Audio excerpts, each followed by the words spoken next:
জন্য আনন্দের দিন, শুকরিয়ার দিন, কৃতজ্ঞতা জানানোর দিন যে আবু সাইদ মৃত্যু ভয়হীন চেতনা নিয়ে ফ্যাসিবাদের গুলির সামনে বুক পেতে বাংলাদেশকে বিজয়ী করেছে, ফ্যাসিবাদকে পরাজিত করেছে।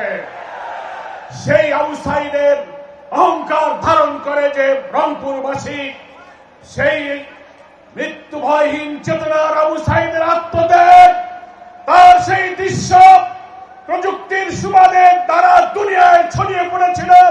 16 জুলাইয়ের পর থেকে জুলাই গণ অভ্যুত্থানের আন্দোলনের এক নতুন শিহরণ জাগরণ তৈরি করেছিল।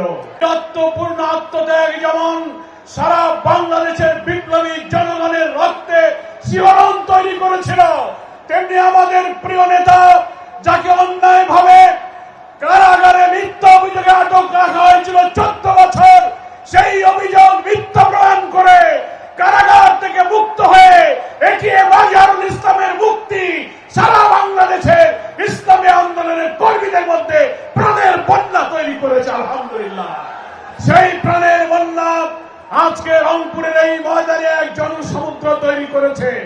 সংগ্রামী ভাইরা আমার, বাংলাদেশ জামাত ইসলামীর সম্মানিত আমির ডাক্তার শফিকুর রহমান বাংলাদেশের নতুন বাংলাদেশ নির্মাণের স্বপ্ন সারথী হিসেবে জাতীয় ঐক্যের ডাক দিয়ে এই জুলাই অভ্যুত্থানের চেতনা ধারণ করে আগামী জাতীয় নির্বাচনে ওই 2000 ছাত্র জনতার জীবন, 16-17 বছর যারা সংগ্রাম করেছেন, 20,000 মানুষ যে আহত হয়েছে, তাদের স্বপ্ন পূরণের জন্য আমাদেরকে আহ্বান জানিয়েছেন।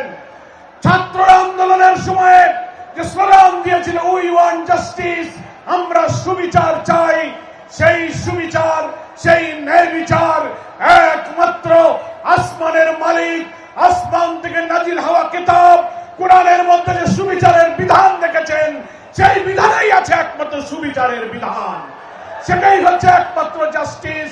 তাই আমরা মনে করি 24-এর গণ অভ্যুত্থানের পর রাজনৈতিক যে পরিবর্তন সূচিত হয়েছে, দেশপ্রেমিক ইসলামী শক্তির মধ্যে যে ঐক্যের সম্ভাবনা আমরা দেখতে পাচ্ছি, সেটাকে কাজে লাগিয়ে সেই সুবিচারের বাংলাদেশ আমাদের গড়তে হবে।